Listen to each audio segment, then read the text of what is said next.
Simula po tayo sa unang scripture po natin. Main verse, Ephesians chapter 4, verse 25. Sa Tagalog, Efeso 4:25.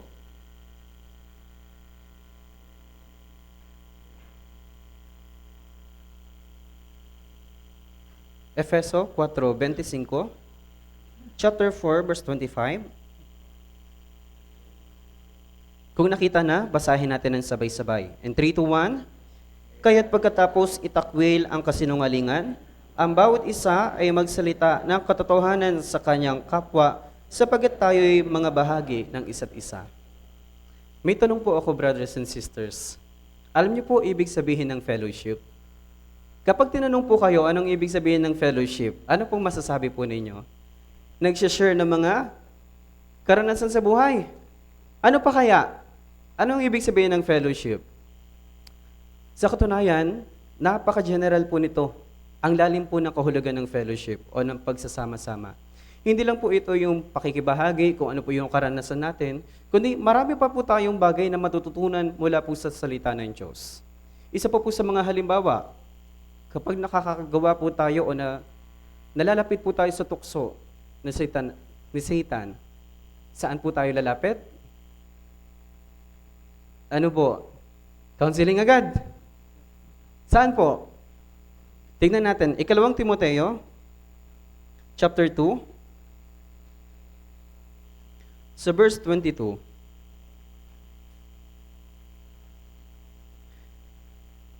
Basahin po natin ng sabay-sabay. 3, 2, 1. Ngunit layuan mo ang masasamang pagnanasa ng kabataan at sundin mo ang katwiran, pananampalataya, pag-ibig at kapayapaan, kasama ng mga tumatawag sa Panginoon mula sa malinis na puso. Sabi po, para maiwaksi yung kasalanan, yung po mga temptation bilang isang kabataan, pero sa katunayan, kahit sa panahon natin, hindi lang po ito may apply sa kabataan. Lahat, maski po yung mga mothers, fathers, pati yung mga silver group, nakakaranas din po tayo ng temptation. Pero ano po sabi ng Biblia? Sabi po, sundin mo ang katwiran, pananampalataya, pag-ibig, at kapayapaan, kasama ng mga tumatawag sa Panginoon mula sa malinis na puso. Sino ang mga may malinis na puso? Yung mga kaibigan natin. Kaklase, binigyan ka lang ng tsoko-tsoko, malinis na. Ang buti na ng loob ng tao. Ay hindi po. Ang mga may malinis na puso, yung mga naligtas na mga Kristiyano. Lahat po tayo mga tinawag na mga banal. Kaya sabi po, para maiwaksi po natin yung ating kasalanan, kailangan patuloy tayong magsumikap, sumama tayo sa fellowship. Magsama-sama tayo sa pagtitipon. Napakahalaga po nito. Kasi sa pamamagitan po ng fellowship, patuloy tayong lalago ng sama-sama. Katulad po ng isang walis, kapag nananatili po ang isang tingting, hindi po niyan kayang maitaboy yung pong tubig. Pero kapag sama-sama po yan, isang buong walis, kaya niya pong linisin lahat ng kalat. Ganon din po tayo. Kapag patuloy tayo magsasama-sama sa fellowship, ano po ang nangyayari? Yung kasalanan po natin, paunti-unti, na iwawaksi po natin sa pamamagitan po ng mga patotoo ng mga brothers and sisters, yung mga karanasan po nila na ibabahagi po nila sa atin. At hindi lang po yun, nag-aaral po tayo ng salita ng Diyos. Malinaw po? Marami pa pong tunutukoy tungkol po sa fellowship. Balikan po natin yung Efeso chapter 4.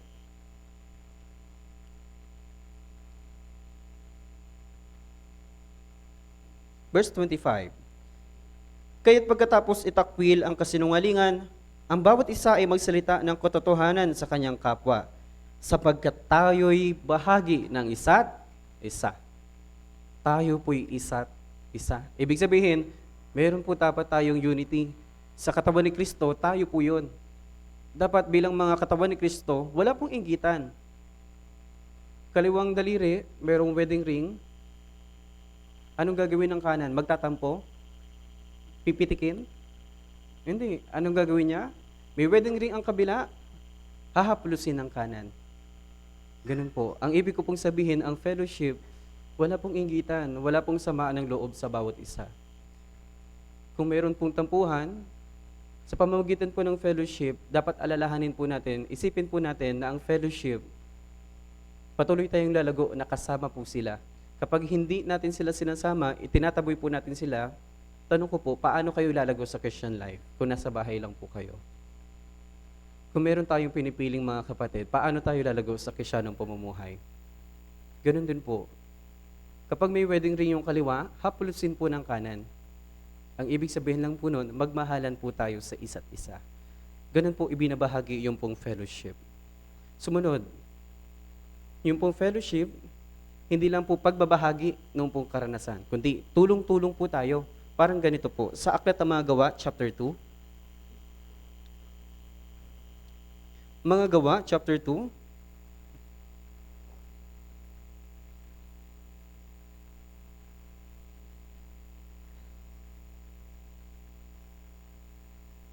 Verse 42. Kapitulo 2, versikulo 42.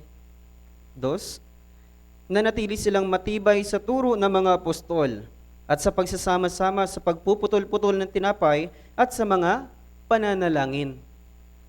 Andito na po yung pong four wheels of Christian life. Ano po yun? Nanatiling matibay sa turo ng mga apostol, words of God. Sumunod, pagsasama-sama, fellowship. Pagkatapos, pagpuputol-putol ng mga tinapay at sa mga pananalangin. Tatlong bahagi po na ito, yung words, prayer sa Panginoon, pati po yung fellowship sa harapan po ng Diyos at sa mga brothers and sisters. Sa tatlong bagay po na ito, maisasakutuparan po natin yung susunod po na talata. Tignan niyo po, sa may Aklat ng Mga Gawa, chapter 2, verse 47, basahin natin ng sabay-sabay. 3 to 1, na nagpupuri sa Diyos at nagtatamo ng lugod sa lahat ng tao. At idinaragdag sa kanila ng Panginoon araw-araw ang mga naliligtas. Yes po. Idinaragdag sa kanila ng Panginoon, eto na po yung evangelism. Four wheels of Christian life, napakahalaga. Tignan niyo po, isa pong example, word, sumunod, pananalangin, prayer, and fellowship. Sa tatlong bagay po na ito, magkakaroon po yan ng resulta kapag nagiging matatag po yung ating fellowship, prayer, words of God. Pagdating po sa evangelism. Ano pong reason? Pagpalagay natin wala kang salita ng Diyos, pero meron kang prayer, meron kang fellowship. Makakapag-evangelize ka? Saan mo gagamitin yung kaalaman mo, karunungan mo, kung makakapag-evangelize tayo, pero wala tayong salita ng Diyos? Sumunod ganito, may words ka, pero wala kang prayer. Meron kang fellowship. Wala kang prayer. Nag-evangelize tayo. Tutulungan tayo ng Diyos? Hindi. Kaya di ba, bago tayo mag-street evangelism, ano po ang ginagawa?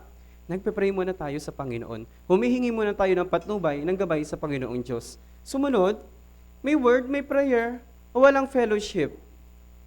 Wala tayong idea. Ano yung karanasan pag sa evangelize? Hindi tayo sumasama ng fellowship. Hindi tayo nagjo-join ng mga pagtitipon. Wala tuloy tayong karunungan kung paano nila napagtatagumpayan kapag nag-i-street evangelism sila o kapag nag-i-evangelize sila ng mga mahal nila sa buhay. Ano po nangyayari? Ligwak yung ating evangelism. Kailangan, kumpleto po ito pong tatlong bagay na ito. Ang bagay na gusto ko pong ibahagi po sa inyo, madalas, nag-aaral po tayo ng salita ng Diyos. Pero hindi po sa pag-aaral ng salita ng Diyos, hindi lang po sa pag-evangelize o pag-pray, ay makakamtan po natin yung pong kaligtasan ng mga ligaw na kaluluwa. Kailangan din po natin ng fellowship, pagtitipon. May mga karanasan yung mga brothers and sisters, paano po nila na-evangelize yung mga magulang nila. At paano nila na-evangelize yung mga kaibigan o mga anak nila. Magagamit din po natin yung bagay na iyon. Mahalaga, sama-sama tayo sa fellowship. Ito po yung importanteng bagay. Fellowship, napakahalaga. Bakit ko po sinisimulan ito sa basic fundamentals ng ating Krisyanong pamumuhay? Kasi kahit marami po tayong napag-aralan sa salita po ng Diyos, pero kung kulang po tayo sa basic, hindi tayo magtatagumpay. Ang mga bata, tayo po, lahat nagsimula tayo sa pagkabata. Nagsimula po tayo sa alphabet. A, B, C, D. Kung wala nang yun, mag-aral ka ng English term, mahihirapan ka. Sa numbers, before tayo mag-multiplication, before tayo mag-additional, division, nag-aral muna tayo ng countings. 1, 2, ano ko sunod? Kala ko 34. Ito yung mga basic na ginagawa natin before. Sino ang nagtuturo sa atin? Yung magulang natin, tama? Ganun din po. Ang nagtuturo sa atin ng basic fundamental, yung 4 Wheels of Christian Life, yung iglesia, na gumagabay, pumapatubay po sa atin. Hindi tayo pwede mag-aral sa bahay.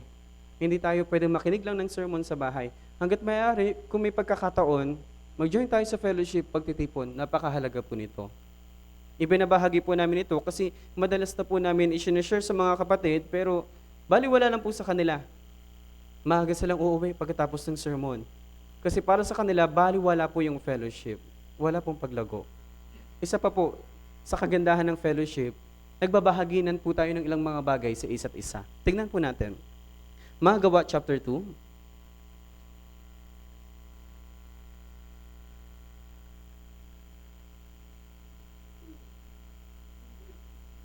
Verse 44 to 45.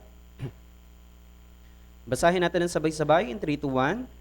At ang lahat ng mga mananampalataya ay magkakasama at ang kanilang ari-arian ay para sa lahat. Ipinagbili nila ang kanilang mga ari-arian at mga kayamanan at ipinamahagi sa lahat ayon sa pangangailangan ng bawat isa. Ang fellowship, gaya po na naibanggit ko kanina, hindi lang po ito pagbabahagi ng mga natutunan na mga words of God, yung mga bagay na naintindihan po natin, kundi ang fellowship, ibinabahagi din po natin kung ano pong bagay na meron po tayo. Kapag nalalaman natin ang mga kapatid, walang sapat na kakayahan sa pag-attend po ng church, okay, sama-sama po yung mga cell group. Tipon-tipon sila. Anong gagawin nila? Suportahan natin yung kapatid. Samahan natin. I-join natin. Transportation. Punta tayo sa church, samahan natin siya. Ganon. Nagbabahaginan. Tulong-tulong. Ang tawag po doon ay fellowship. Sama-sama kayo, pinaglilingkuran nyo po yung bawat isa. Di ba po, napakaganda po ng term ng fellowship. Hindi lang po ito yung after sermon, attend ka ng church, pagkatapos mo makinig ng testimony, uwi na agad ng bahay. No. Napakalawak po ng fellowship, gaya po ng nabanggit ko po kanina. Start with the basic, kasi nga, gusto ko po sanang ibahagi sa inyo kung gaano pong napakaganda ng pagtitipon. Pag ang mga brothers and sisters, sama-sama. Naranasan po namin yan during pandemic. Di ba? Kalat-kalat po yung mga tao, hiwa-hiwalay po yon. Pandemic, nasa bahay lang po kami. Wala po kaming ibang kasama. Nakikinig po kami ng words of God, hindi po namin nafe-feel yung pong salita ng Diyos. Although andun na po yung words of God, pero iba pa rin talaga kapag live. Kapag nasa loob ko po ng church. Sa mga nakaranas po nito during pandemic, totoo po, di ba? Anong gagawin? Pagkatapos ng pandemic, punta agad sila dito sa church. Anong ginawa nila? Hiyawan sila. Tuwaan sila, talunan sila. Kasi nga, nagsama-sama ulit yung mga banal na Kristiyano. Ganito po, napakaganda ng fellowship. Kung wala po tayong pusong katulad po nito, nagiging sakim po tayo, nagiging makasarili po tayo. Kaya kailangan makumpleto yung bagay po na ito pong 4 Wheels of Christian Life po natin. At hindi lang po yun. Hindi lang po sa pagbabahaginan sa bawat isa. Kailangan danasin din po natin yung suffering ng sama-sama. Tingnan po natin. Philippians chapter 3.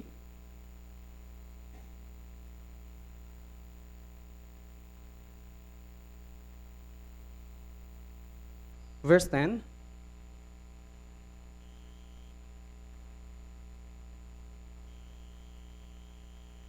Philippians chapter 3, kapitulo 3, versikulo G, basahin natin ng sabay-sabay. 3 to 1.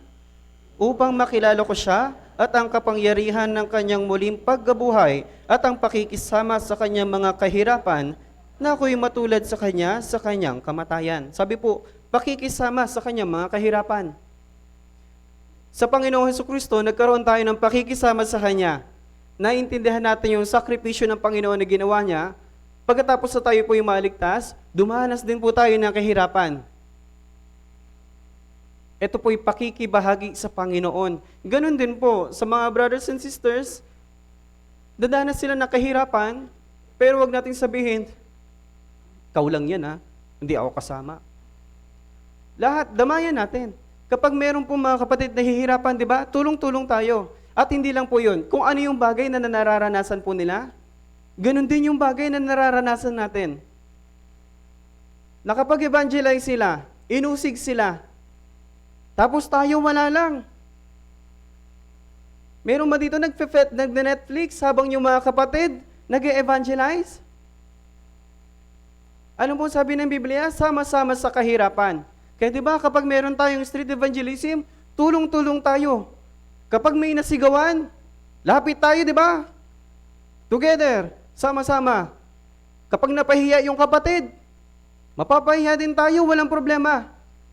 Kasi sama-sama tayo, iisang katawan tayo sa harapan ng Panginoon. Hindi pwede dito yung isang kamay, nahihirapan na, tapos walang pakialam yung kanan. Ngalay na, pilay, iinom pa rin ng tubig, tulungan ng kabila. Tama? Ganun po dapat tayo. Hindi tayo pwedeng aral lang ng aral ng salita ng Diyos without knowing kung ano po yung mahalagang bagay tungkol po sa fellowship. Kasi kailangan po natin ito, kailangan natin ng suffering. Isa pa po, 2 Korinto, chapter 1.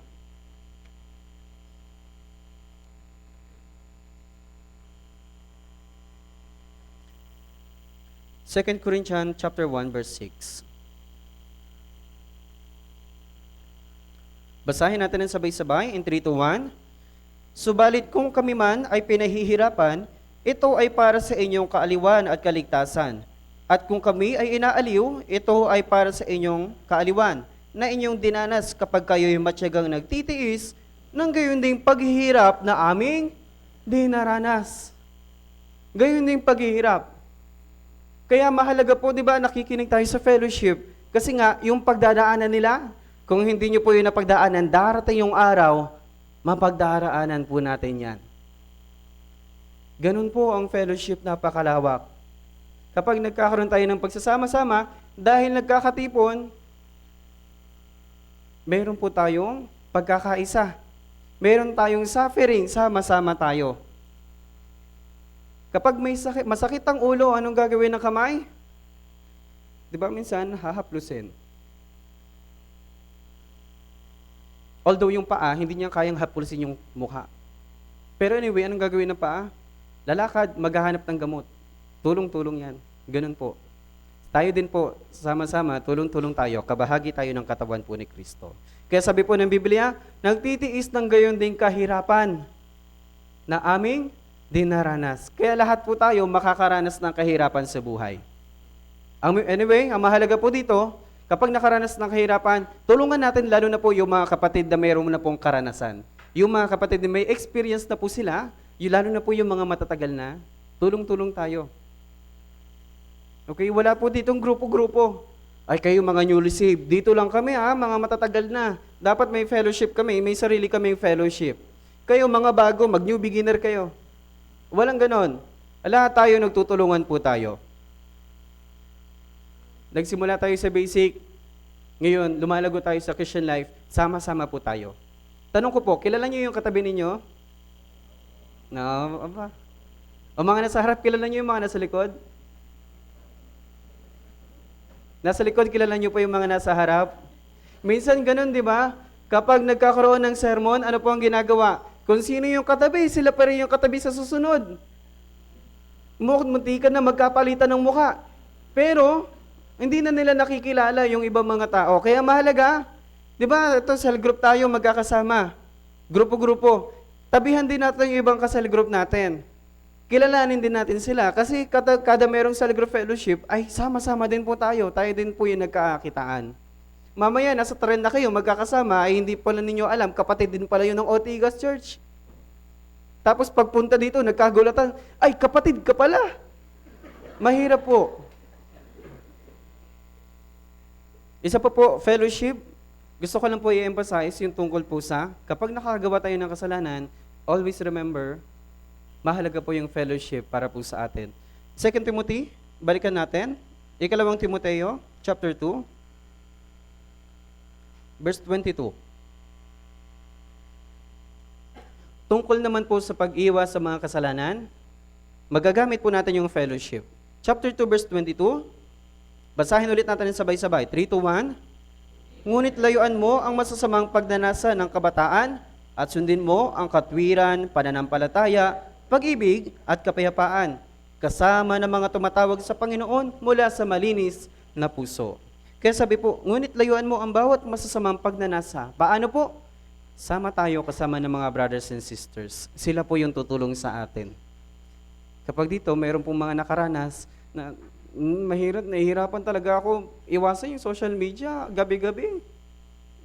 Tapos may kapatid na naka-experience na before, i-guide ka din nila kung paano nila nalampasan yung mga ganong kahirapan ng temptation. And especially, huwag niyo pong kakalimutan, fellowship din po ang pagka-counseling sa ating mga ministers. Napakahalaga po, lalo na yung Christian life. Kapag nahihirapan po kayo, magpa-counseling po kayo.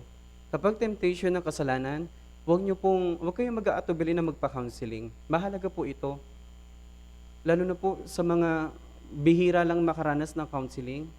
Kaya minsan nagtataka ako, paano kaya ito nakakapamuhay ng maayos sa Christian life nila nang wala silang counseling? Parang ganoon din po sa fellowship. Paano kaya sila nakakapamuhay ng maayos kung ayaw nila ng fellowship kasama yung mga brothers and sisters? Kung talagang ligtas na tayo, nakakabit tayo sa puno, di ba? Nakakabit tayo sa church, sa mga brothers and sisters. Ay baka mayroon pa rin pong nagdadaw. Tabi, mayroon ba ditong mga, lahat ba dito ligtas na?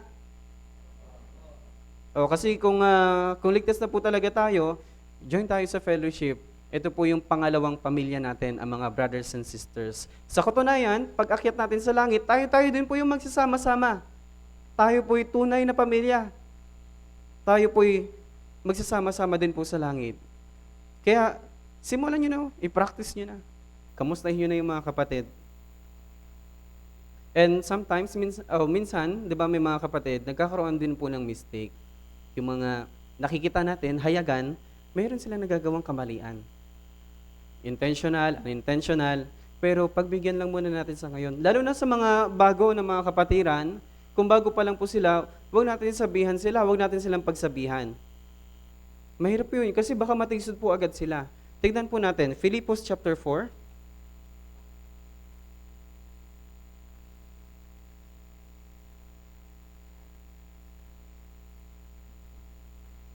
Verse 13.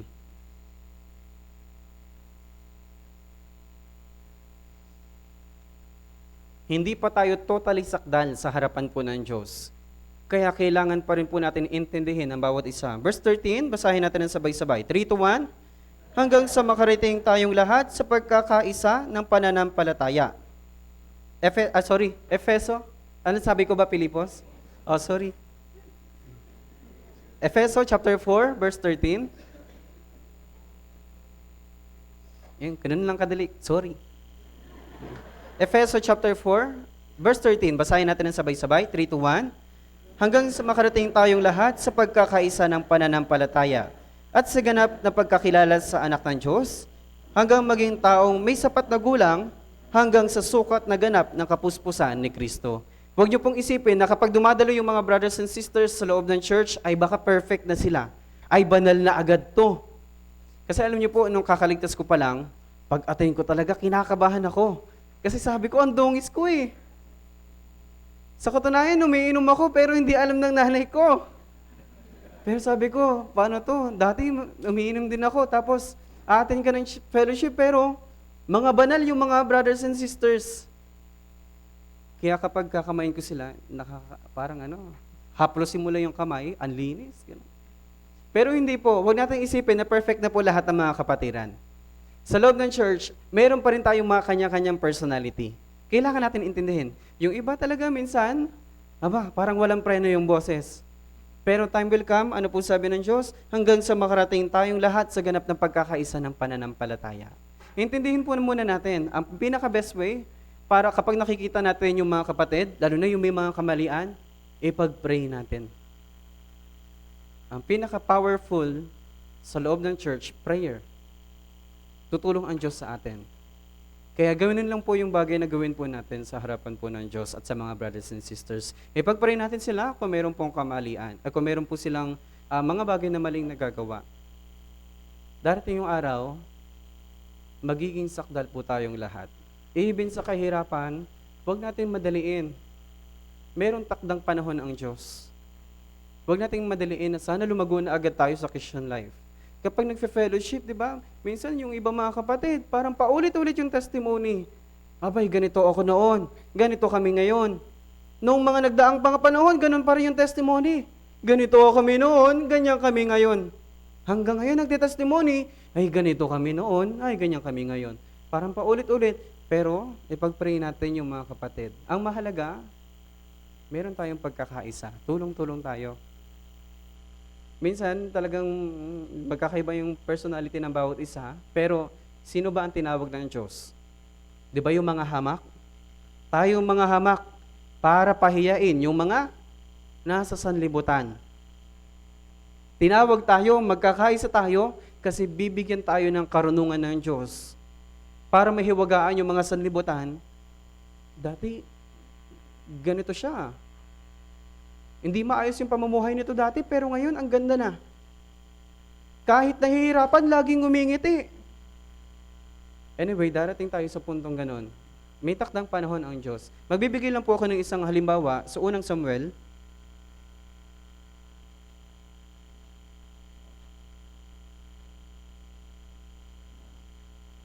Unang Samuel, chapter 1.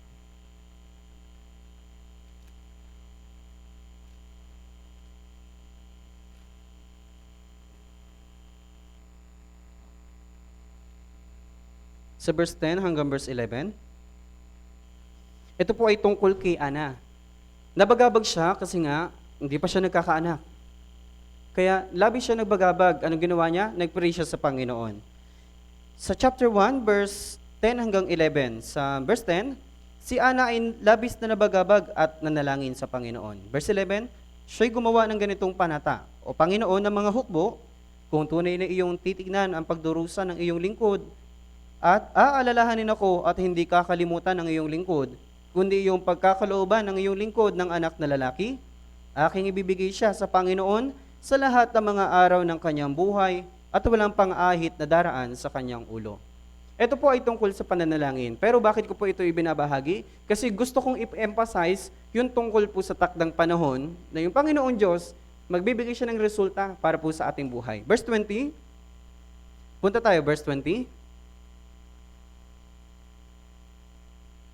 Kayo naman po ang bumasa. In 3 to 1.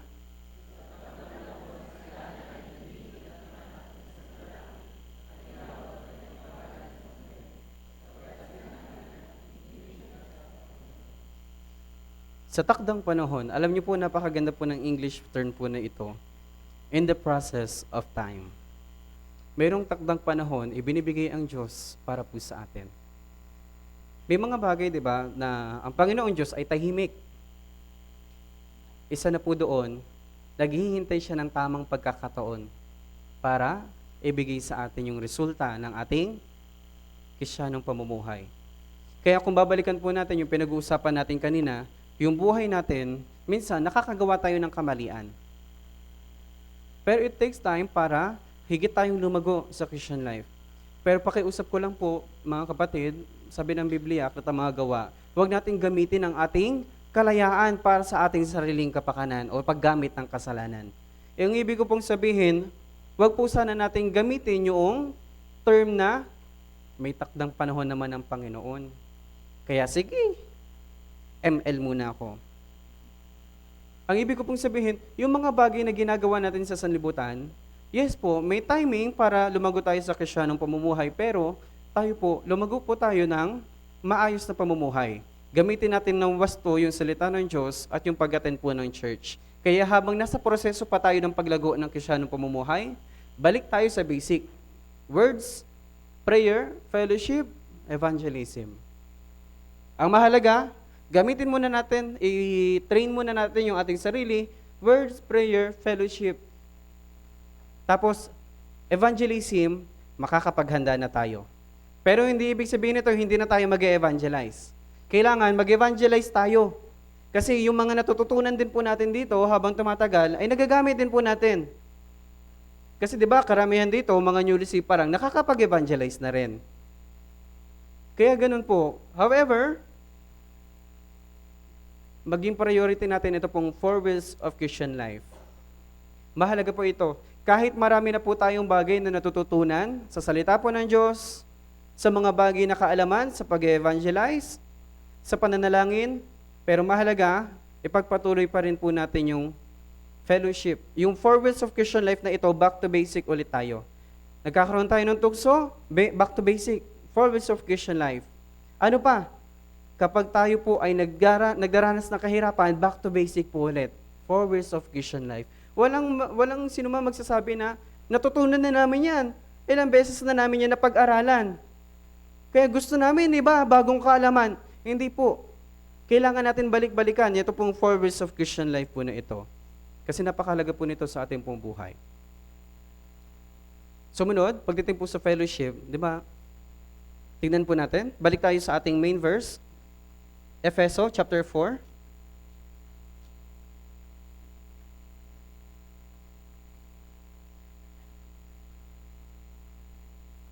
Verse 25.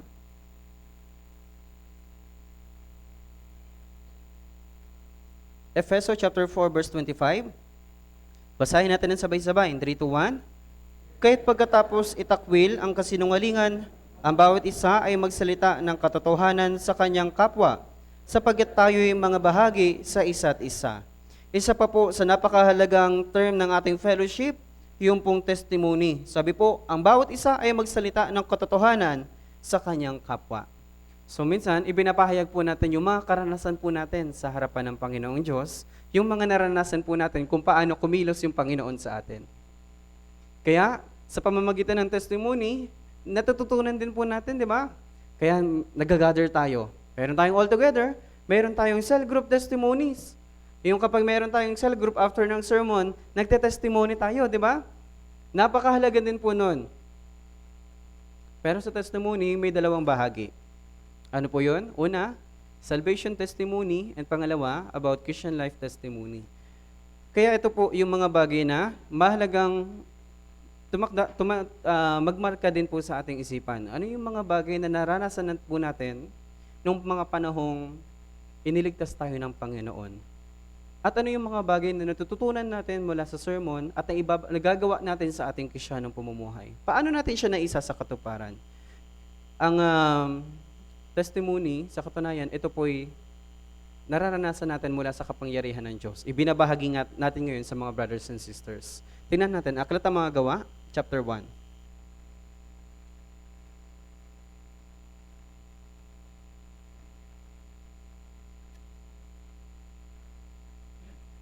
Chapter 1, sa verse 8.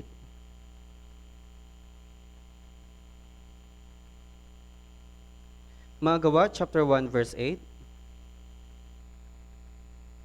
Sige po, kayo po ang bumasa in 3, 2, 1.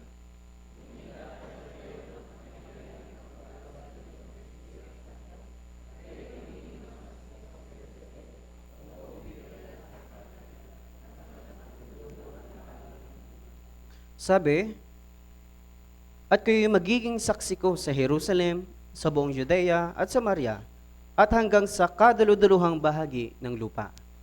Sa katunayan, tayo po'y mga witness na rin po ng kaligtasan. Meron na rin tayong patotoo kung paano tayo iniligtas ng Panginoon. Kaya 'di ba, kapag mayroong mga testimony, nagbabahagi ang bawat brothers and sisters, ibinabahagi din po natin kung paano tayo naligtas. Kasi, saksi tayo ng Diyos. Okay?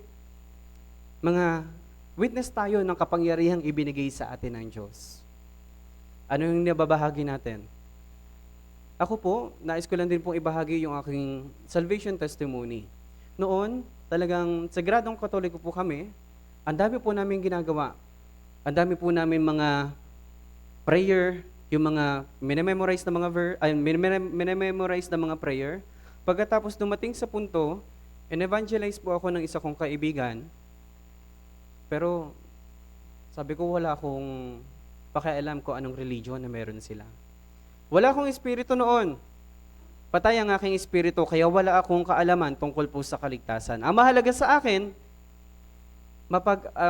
magsimba kada linggo. Tapos magawa yung mga ministeryo. Pero kalaunan, tumagal yung panahon, hindi na po ako na evangelize. After 3 months, parang naramdaman ko na-miss ko yung mga pagkakataong kinakausap ako tungkol sa salita ng Diyos. Kaya bumalik ako yung mismong lumapit sa kaibigan ko. Pagkatapos noon, ibinahagi niya po sa akin yung tungkol po sa pagkapanganak na muli. Ano yung ibig sabihin noon? Ano yung ibig sabihin ng pag nalaman natin yung katotohanan, magkakaroon tayo ng buhay na walang hanggan. Tapos pinag-aralan po namin yung pong first session ng Bible Seminar. Tuloy-tuloy po kami. First session, nasaktan po ako dahil isa akong miserableng makasalanan. Sa katunayan, sabi ko nga noon, parang ang hirap naman na umuwi ng bahay. Kasi baka masagasaan ka, impyerno ka na agad.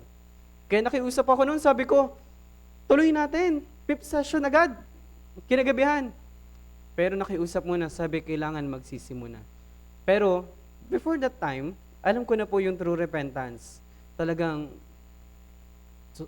humihingi talaga ako ng tawad sa Panginoon. Ilang beses ko po sinasabi. Tapos kinabukasan, nanood kami ng Bible Seminar. Ang ganda ng pakiramdam sa loob ko. Habang nanonood ng Bible Seminar, ang ganda ng pakiramdam, sabi, ganito pala yung pakiramdam na nagsisisi ka talaga. 5th session, binuksan ng Panginoon yung puso ko. Doon, naintindihan ko na po ang dugo ng Panginoong Hesukristo na dumanak para sa akin. Na noon, nakikita ko lang every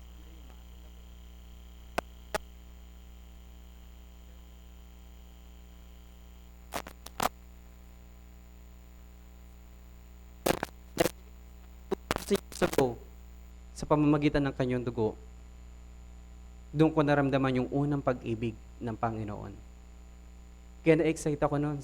Ako pa yung nag-encourage. Sabi ko, brother, punta tayo ng church. Gusto kong ma-meet yung mga naligtas din. Gusto kong makinig din kung paano sila naligtas. Kaya meron po akong, siguro may mga matatagal na dito na nakasabayan ko, may mga karamihan, tinanong ko po sila, paano kayo naligtas? Ganito, ganyan. Tuwang-tuwa talaga ako kapag naririnig ko yung mga testimony nila. Kasi ganun pala yung kapangyarihan ng Diyos. Mga witness po tayo ng kapangyarihan ng Panginoon. Ganun po yung bagay na naibahagi ko po sa inyo. Short recap lang po ito. Pero kalaunan, pag upo ko dyan, mayroong newspaper, yung church news, nakita ko noon, may mga prayer request pa yon sa likod. Nakalagay yung pangalan mo, kung ilang session ka na, ganito. Sabi ko, kaya pala ako bumalik sa kaibigan ko. Kasi nawala siya, hindi niya ako in-evangelize ng ilang panahon. Bumalik ako sa kanya kasi ang pag-evangelize ay gawa din pala ng pananalangin ng bawat brothers and sisters. Sobrang tuwa ko po nun. Ang saya pala pag nakikita mo yung pangalan mo, pinagpipray ka ng bawat brothers and sisters. Sa mga bago dito, kung pupunta kayo sa group chat, ibalikan niyo po yun, makikita niyo yung pangalan niyo. Pag-pray nyo si ganito, si ganyan, may intindihan nyo ngayon yung pag-ibig ng bawat brothers and sisters kung bakit nila kayo nais maligtas. Nandito na pala yung pangalan ko noon pa, ipinanalangin na rin pala na ako nila. Ngayon naintindihan ko na. So ganun po, ito po ibinahagi ko po sa inyo para maintindihan nyo po yung kahalagahan din po ng testimony. Maiintindihan nyo po at malalasap po natin yung karanasan din po ng bawat brothers and sisters. Testimony sa Tagalog, patotoo. Yung mga katotohanan lang po na naranasan po natin sa mga kapatid, sa mga experience natin sa ating Kristiyanong pamumuhay. Okay? Parang isang halimbawa, Aklat ng mga Gawa, chapter 4. Ito po ay salvation testimony. Gawa, chapter 4, verse 19.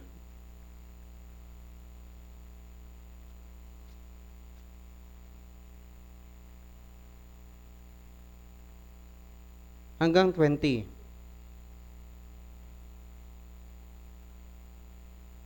Basahin natin ng sabay-sabay in 3, 2, 1.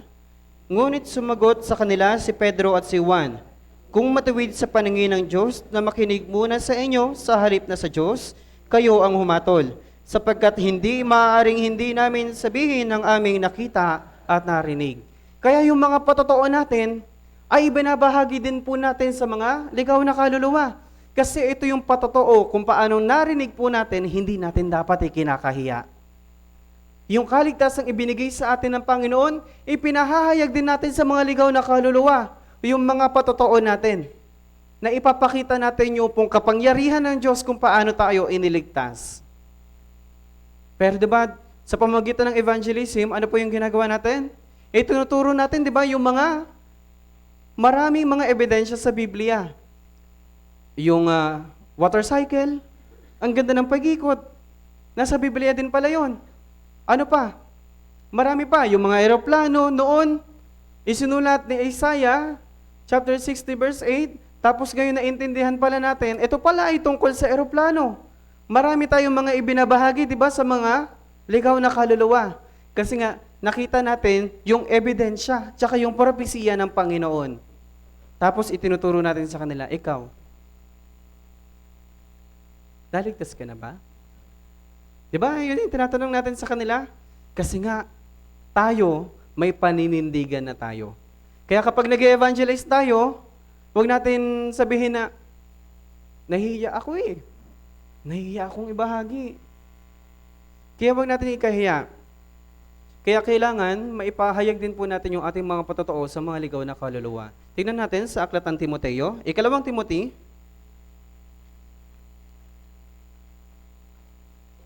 chapter 1,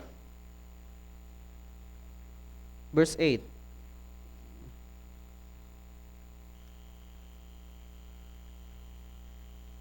Second Timothy, chapter 1, verse 8. Basahin natin ng sabay-sabay. 3, 2, 1. Huwag mong ikahiya ang patotoo sa ating Panginoon, ni sa akin na bilonggo niya, kundi makipagtiis ka alang-alang sa Ebanghelyo ayon sa kapangyarihan ng Diyos. Makapagtiis. Sabi po, huwag mong ikahiya ang pagpapatotoo sa ating Panginoon. Kaya huwag tayong mahiya. Ipahayag natin kung ano po yung nasaksihan natin ng kaligtasan sa atin. Okay?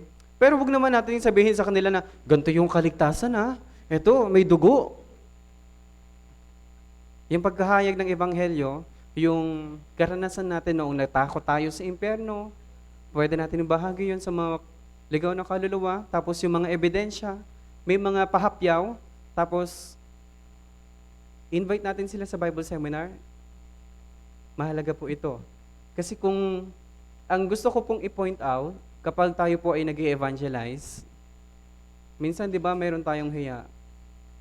Nahihiya tayo, 'di ba?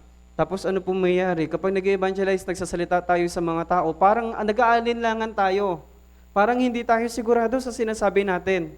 Kaya yung mga iniimbitahan natin, parang sinasabi nila na, totoo ba 'tong sinasabi niya?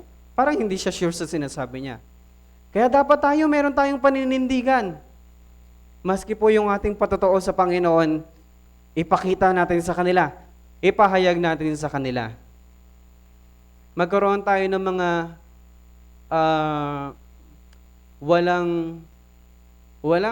hindi nahihiya, okay? Baka hindi nyo maintindihan yung walang hiya. Hindi nahihiya sa mga ligaw na kaluluwa. So dapat magkaroon tayo ng confidence sa ating sarili. Kahit usigin tayo, ang mahalaga, mayroon tayong paninindigan sa salita po ng Diyos. Napakahalaga po nito. Huwag tayong matakot agad kasi ang Diyos ay kasama natin. Ito yung patotoo natin. Ganun pa man, ito po yung balik tayo doon sa salvation testimony, di ba? Na ibabahagi natin sa mga brothers and sisters. Palakpakan yung mga kapatid. Kasi nga natutuwa sila kung paano ka naligtas. Excited sila. Alam mo kung bakit sila pumapalakpak? Kasi isa sila sa mga nag-pray sa iyo bago ka palang maligtas. Kaya anong sinasabi nila habang nagpapalakpakan sila? Naging worth it yung aming panalangin. Yung aming sakripisyo. Naging makabuluhan kasi naligtas yung taong to. Ganun po. Sumunod, patungkol naman po sa patotoo ng ating Kristiyanong pamumuhay. Testimony in our Christian life. Ephesians chapter 4. Main verse po ulit tayo.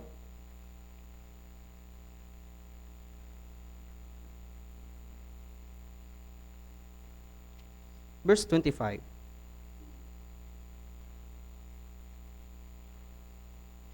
Kaya't pagkatapos itakwil ang kasinungalingan, ang bawat isa ay magsalita ng katotohanan sa kanyang kapwa, sapagkat tayo ay mga bahagi ng isa't isa. Sabi po, ang bawat isa ay magsalita ng katotohanan sa kanyang kapwa. Kaya alam ko po, lalo na sa mga bago, nahihiya pa tayo magbahagi ng testimony, walang problema, okay lang. Time will come, maipapahayag din po natin yung ating mga patotoo. Sa ngayon, kung talagang hirap pa, practicein natin kahit sa bahay lang. Ano ka sa salamin, kausapin mo yung sarili mo, o kaya mag-record ka. Pwede po. Kasi naranasan ko rin yun, bilang isang bago, nahihiya din po talaga ako magbahagi ng testimony. Kasi ang thinking ko noon, baka mali yung masabi ko, natatakot ako. Pero sa mga bago, okay lang. Kung tatawagin kayo sa testimony, kung nahihiya pa kayo, sige, practicein muna natin kahit sa bahay. Pero sana, darating yung araw, maibahagi din po natin yung ating patotoo. Kasi dapat hindi rin natin kinakaya sa mga brothers and sisters yung ating karanasan. Kasi, di ba, naging witness tayo, lalo na po sa mga kahirapan natin. Pwede nating ibahagi sa mga kapatid kung paano tayo tinulungan ng Panginoon. Halimbawa, mayroon pong kahirapan financial. Hirap na po sila. Pagkatapos dumating yung punto, nagkaroon ng ayuda. Sa gobyerno namin, nagbahaginan ako. Pero ito'y mula sa biyaya ng Diyos. Kasi nung panahon na yon, hindi ako makakaattend ng church, hindi ko alam kung paano makakadalo kasi wala akong pamasahe. Pero sa biyaya ng Diyos, nagkaroon kami ng ayuda. Isa lang po yun sa mga example, okay? Huwag kayong umasa, lahat tayo lagi may ayuda, ha? Isa lang po yung halimbawa. So sa bawat ganung bagay, na ipapakita natin kung paano yung pagkilos ng Diyos sa atin at mas lalong tumitibay sa bawat brothers and sisters. Pero pakiusap mga kapatid, huwag tayong magbahagi ng kasinungalingan. Ito po'y katotohanan, ito po'y patotoo. Kaya ano po sabi ng bersikulo? Kaya't pagkatapos itakwil ang kasinungalingan, iwinaksi na po natin yung kasinungalingan. Ang ibinabahagi na po natin ngayon, ano? Yung patotoo. Ngayon, baka po may magsabi, kaso po, Evan, hindi ko po kasi nararanasan ngayon yung pagkilos ng Diyos. May dalawang bagay po iyon. Una, siguro baka yung Panginoon naghihintay lang ng tamang pagkakataon para ibigay sa'yo. Pangalawa, baka hindi talaga tayo kumikilos. Kasi magkakaroon lang tayo ng patotoo kapag naiintindihan po natin na yung Diyos pala ay kumilos sa atin. Baka yung iba dito, halimbawa, yung sermon natin ay tungkol sa kahirapan. At tinawag ka ngayon tungkol sa kahirapan. Nasa isip mo ngayon, ginagawa ko sa bahay, nanonood ako ng anime. Ano kaya kahirapan sasabihin ko? Namatay yung bida? Kaya ngayon, di ba, parang wala tayong masabi. Kasi nga, wala tayong karanasan. Pero, lahat po tayong magkakaroon po ng patotoo. Lalo na, kung mabalik tayo sa basic, yung sinasabi ko po kanina, ang fellowship, dumaranas ng kahirapan. Yung kahirapan po dito, walang sino man magsasabi na, ayaw namin ng mga kahirapan. Gusto lang namin yung maayos na pamumuhay. Naligtas kami, sapat na yon. Paano kikilos sa atin ang Panginoon kung ayaw natin dumanas ng paghihirap? Ang fellowship, kasama po yan, paghihirap, pagdurusa. Sa Group Bible Seminar, di ba, madalas nakakaranas po tayo. Minsan yung kuryente nawawala, namamatay. Kapag nag-join tayo ng mga mission trip, marami din tayong kahirapan na pinagdadaanan. Ibinabahagi din po natin iyon. Pero, sa pamamagitan noon, kumilos, nakita yung mga kapatid, nagtulong-tulong sila. Yung iba, gumamit ng cellphone, nag-flashlight. Yung iba naman, kahit nawalan ng kuryente, nag-laptop, ipinakita sa mga tao. Tuloy-tuloy pa rin ang Bible Seminar. Ang minsan, ang kahirapan, hindi yan para pagdaanan natin bilang isang Kristyano, kundi para ipakita rin yung pagkilos ng Diyos sa atin. Isa po yun sa halimbawa ko, nagkaroon ng kahirapan, namatay yung ilaw, o may mga kapatid, ginamit yung laptop, siya ngayon yung naging stand. Tapos, habang nagpipreach, syempre, walang mic, kailangan lakasan. Tapos yung iba, nag-flashlight gumamit para buksan yung Biblia. Maraming ginagawa. Kasi ang bagay ng kahirapan ay ipinapakita din sa atin kung paano tayo mag-unite. Kung paano tayo magsasama-sama. Pagkatapos ng bagay na yon, alam niyo po, ito po, totoong karanasan po ito. Noon sa may Mindoro, mayroong isang nagpatotoo. Sabi niya, nakita ko yung kahirapan ng mga tao. ng mga brothers and sisters. Kasi nung time na yon, nandun kami sa may Mindoro, nagbabible seminar si Pastor Chegite, tapos bigla, ang lakas ng ulan, namatay lahat ng ilaw. Anong gagawin namin? Magtatakbuhan kami? Hindi. Nagtulong-tulungan kami. Gumawa kami ng ilang mga pwedeng maging alternative para may ipagpatuloy yung Bible seminar. Tapos mayroon pong isang matandang nanay, tuwang-tuwa po siya kasi nakita niya yung unity ng bawat isa po sa amin. Sabi niya, ganito pala kayo? Ang ganda naman yung formation pa nga sabi, ang ganda ng formation ninyo. Para kami magta-transform eh. Pero doon, sa pamamagitan ng pag-unite, na ipapakita natin yung patotoo natin sa kanila. Kaya wag kayong, kung nagkakaranas ng kahirapan, wag kayong sumuko agad. Pero marito, nahihirapan ngayon, ginagamit tayo ngayon ng Diyos kasi nga, sa pamamagitan niyan, mas pinapatibay yung ating loob. Mas pinapalago tayo sa ating Kristiyanong pamumuhay. Maging matatag tayo, sabi ng Panginoon. Lahat ng ginagawa natin ay para sa Diyos. At alam niya na para sa Kanya, kikilos din siya para sa atin. Pero balik po ako doon sa sinasabi ko. Ngayon, kung wala tayong maibahagi, minsan, hindi natin nararanasan kasi yung kahirapan. Wala tayong pagdurusa. Takot tayo dumanas ng kahirapan. Yun yung dahilan kung bakit hindi tayo nakakapagbigay ng patotoo. Uulitin ko po ulit, wag po sanang ma-misunderstood. Minsan, yung pong pagbabahagi ay nahihiya tayo dahil hindi pa natin nararanasan. May tamang timing para sa pagkilos sa atin ng Diyos. Sa pangalawa, kasi baka wala tayong pagkilos. Ayaw natin dumanas ng paghihirap. Tingnan niyo po, kapag dumanas kayo ng paghihirap, kalaunan, ibibigay sa iyo ng Diyos yung kasagutan. Ganon din po si Ana, di ba? Sa takdang panahon, ibinigay sa kanya yung kanyang anak. Lahat tayo dumaranas ng panghihirap. Alam niyo po, darito yung araw, kapag mayroon kayong mga kahirapan ngayon, nasa present time tayo, pero darito yung araw, magiging patotoo natin ito. Darito yung araw, tatayo ka dyan sa pulpit.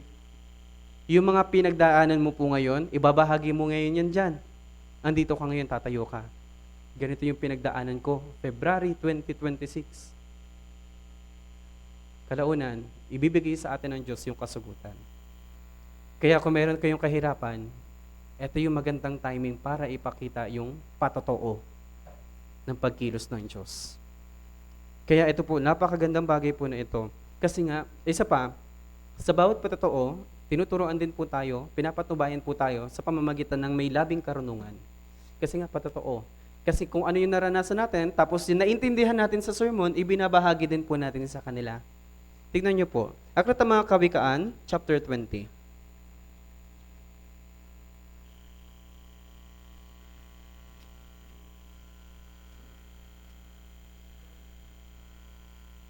Kawikaan, chapter 20, verse 15.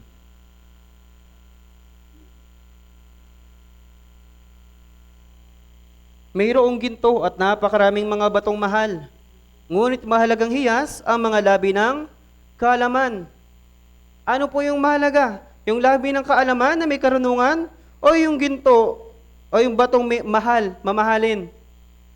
Ano sa tingin ninyo? Mga mamahaling hiyas o yung mga labi ng kaalaman? Ano daw po yung mahalaga?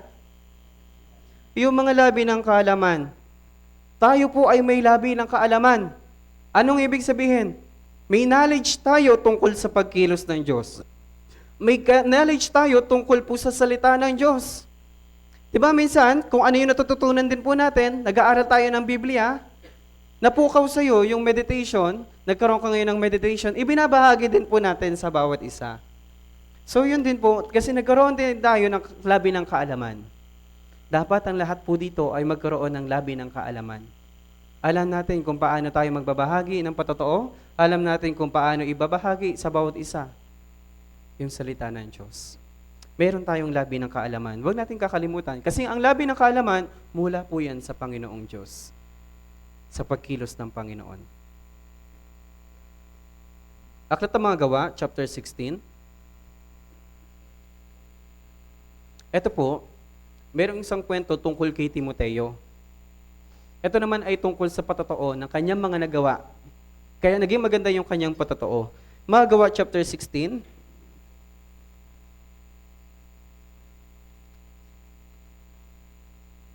verse 1 hanggang verse 3.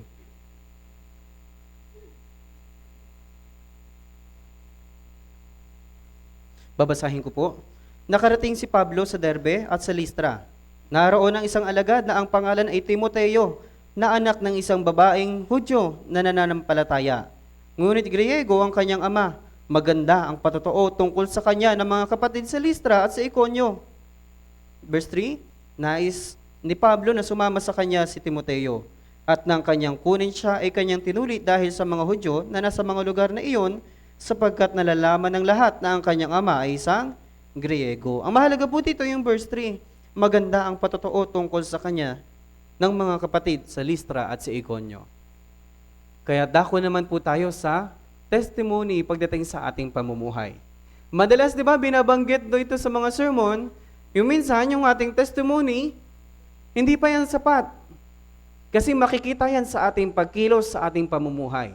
Maganda nga yung ating na-testimony, pero hindi naman po nakikita sa ating buhay.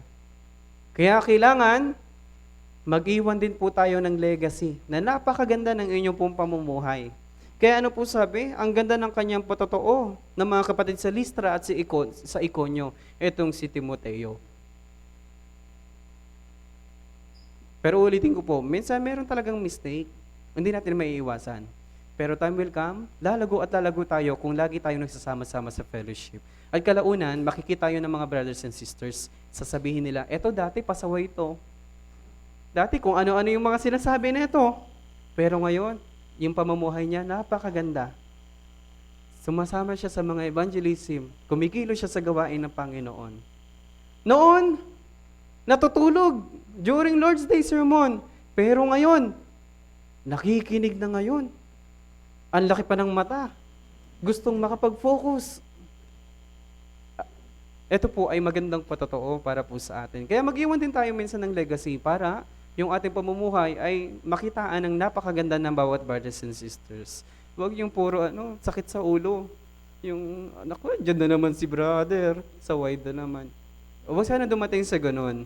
Dapat kapag pupunta kayo dito ng church, magingitian sila. Hello po, andito ka ngayon. Dapat ganon. Yung mga kapatiran, dapat masaya sila sa atin kapag dumadalo tayo ng church. Huwag yung, dyan na naman si Kaya maging maganda sana yung patotoo sa atin ng bawat brothers and sisters. Kaya yung patotoo natin, hindi lang tungkol sa mga labi, kundi sa pamumuhay din po natin. Nakikita ng mga brothers and sisters, sila ang magpapatotoo sa iyo. Yan, si kapatid. Ang ganda ng pamumuhay niyan. Dapat maging ganun din po sa atin. Kaya sana, brothers and sisters, gusto ko lang po ulitin, napakahalaga po ng 4 wheels of Christian life. Balik-balikan po natin kasi ito po'y mimithiin din po natin kalaunan. Kapag nahirapan tayo, balik tayo, back to basic. Alam niyo po, kahit matagal na po ako sa church, marami na po akong natutunan ng salita ng Diyos. Kapag nakakapakinig pa rin ako ng mga 4 wheels of Christian life, tuwang-tuwa pa rin ako, amaze na amaze pa rin ako. Kasi dito, mas nakikita natin yung pagkilos ng Diyos. Anyway, mas maiintindihan na natin ngayon yung pong mga salita ng Diyos. Mas maiintindihan na natin yung ngayon yung mga character even sa Old Testament, pati sa New Testament. Kapag tayo na po yun nakaranas. Alam niyo po, ang pinaka-best fellowship, yung pagbabahagi natin na mismong naranasan mismo natin sa buhay natin, ang pagkilos ng Diyos. Kaya ulitin ko po, marami ditong dumaranas ng kahirapan. Nasa panahon tayo ng pagtangis, nasa panahon tayo ng kagalakan. Yung iba, panahon ng pagtangis. Yung iba, panahon ng kagalakan. Darating yung araw, darating tayo sa puntong panahon ng pagtangis. Ito yung panahon na kikilos sa atin ng Diyos. O ito yung panahon na titignan tayo ng Diyos kung paano tayo mas higit na magtitiwala sa Kanya. Mayroong isang babaeng Kananeya, hindi ko na po bubuksan. Mayroong isang babaeng Kananeya, talagang nahihirapan po siya kasi yung kanya pong anak ay dinudugo. Tapos humingi siya ng tulong sa Panginoong Hesukristo. Ano ang ginawa ng Panginoong Hesus? Tumahimik lang po siya. At sinabi niya, hindi maganda sa isang aso na kumuha ng mga mumug mula sa kanyang, mula sa mga hapag at ito'y kainin. Pero, nagpatuloy pa rin po siya. Nakiusap pa rin siya sa Panginoon. Pero during this time, naiintindihan natin when the Lord is silent kapag nasa kahirapan tayo kasi tinitignan yung ating pananampalataya. Kaya ang babaeng Pananea, ano po ang ginawa niya? Nakitaan siya ng napakagandang pananampalataya. Sabi niya, kahit ang mga aso ay kumakain ng mga mumu sa hapag, sabi niya, kahit pipiranggot ng mga biyaya, tatanggapin ko basta mula sa inyo, Panginoon. Dapat ganun din po sa atin. Tinitignan ng Diyos muna yung ating faith, yung ating pananampalataya. Gusto mo nang alamin ng Diyos, magpapatuloy ka ba sa Kristyanong pamumuhay kapag dumaan ka ng pag-uusig, ng kahirapan? Let's see. Ngayon, kapag dumanas ka ng mga temptation, magpapatuloy ka ba sa church? Uunawain mo ba yung fellowship para lang maiwasan po yung mga ganyang klaseng temptation? Let's see. Tingnan natin. Sabi ng Panginoon, inaalam niya, pagkatapos ng temptation, manunumbalik tayo sa Panginoon at hindi na natin gagawin lahat ng mga nagawa nating pagkakamali. Kaya sabi ng Panginoon, tahimik lang siya, naghihintay siya sa atin na lumago tayo sa Christian life. At naghihintay siya sa atin kung paano tayong higit na magkakaisa. Kaya sa harapan ng Diyos, napakaganda po ng fellowship kapag tayo po ay sama-sama. Last verse, Aklat ng Mga Awit 133.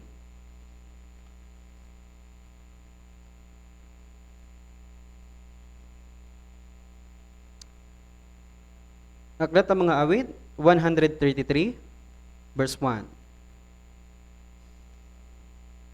Maganda po ito kapag nakabisado po natin. Kaya kabisaduhin niyo po, 133 verse 1. Kaya niyo ba basahin? Walang tingin? O sige na nga, basahin na lang natin sa Biblia. Baka mamaya kung ano pa yung mabanggit. Chapter 133 verse 1 and 3 to 1. Narito, napakabuti at napakaligaya kapag ang magkakapatid ay sama-samang namumuhay na nagkakaisa. Sa harapan ng Diyos, natutuwa siya kapag lagi tayo nasa fellowship. Masaya ang Panginoon kapag lagi tayong magkakasama. Kaya dalo po tayo, pakiusap ko po sa inyo, meron tayong 3 events kapag linggo. Sunday sermon, dalo po kayo. Wednesday sermon, mahalaga po, nag-aaral po tayo ng salita ng Diyos sa pamagitan ni Reverend Johan Ri. Tapos, kapag sa mga kabataan, Saturday fellowship, ano oras? 6 p.m., di ba? Ang dami nating mga natututunan ng salita ng Diyos. Sa totoo lang, biyaya sa atin ng Panginoon na nagsasama-sama tayo. Isipin nyo noong panahon noon, yung mga Kristiyano, di ba may tinatawag sila, lugar kung saan sila nagtatago, doon sila nagfe-fellowship. Kasi nga, papatayin sila. Uusigin sila. Napakahirap para sa kanila magtipon-tipon. Pero tayo, di ba biyaya sa atin? Meron tayong napakagandang gusali, may aircon, marami pa, may mga kagamitan, pero hindi yun yung sapat. Ang mahalaga, pag nagsasama-sama tayo. Kalaunan, darating yung araw, malilipat tayo sa kainta. Doon tayo magtitipon-tipon kahit anong hirap. Gaya ng sabi ko po kanina, ibibigay sa atin ng Diyos yung resulta. Huwag natin isipin agad-agad. Huwag tayong advance mag-isip. Sabihin nyo na, ang layo-layo, ang hirap ng transportation dito. Hindi po. Napag-aralan na po natin, napakahalaga po ng pagtitipon, ng sama-sama tayo. Kasi sa pamamagitan nun, kahit may kahirapan tayo, na ipapakita sa atin. Diba? Si Timoteo, na ipakita sa kanya, naging maganda rin patotoo siya sa Iconio at sa Listra. Ganon din po sa atin. Maipapakita natin sa mga brothers and sisters, kahit anong hirap, kahit anong layo, taatin tayo ng fellowship. Kalaunan, ito yung mag-iiwang legacy sa atin. Na yung kapatid, kahit ang hirap, yung iba, ibabike lang nila, aatin sila ng church. Yung iba, kahit anong hirap, walang-wala na sila, dadalo pa rin sila. Dapat maging ganun po yung puso na meron po tayo. Hindi yung, porkit malayo, hindi tayo dadalo. Kapag malapit, tatama rin ang gising. Huwag pong ganun. Dapat sa harapan ng Diyos, yung ating fellowship, maging kasaya-saya sa harapan ng Diyos. Kaya yun sabi, napakaganda, napakaligaya kapag ang mga kapatid, sama-samang namumuhay na nagkakaisa. Kaya sana, maging aral po sa atin ito, maging meditation po natin. Marami pang tungkol sa fellowship. Hindi ko na po maisa-isa kasi ito po ay napakalawak. Before, tinatanong ko yung mga kapatid, ano ang fellowship? What is fellowship? Iisa ang sinasabi. Ang fellowship ay ganito, ganyan. Nag-share ng mga salita ng Diyos, tipon-tipon. Pero hindi, napakalawak po ng fellowship. Kaya sana mapagbulayan po natin ito. Hanggang doon na lamang po. Maraming salamat po.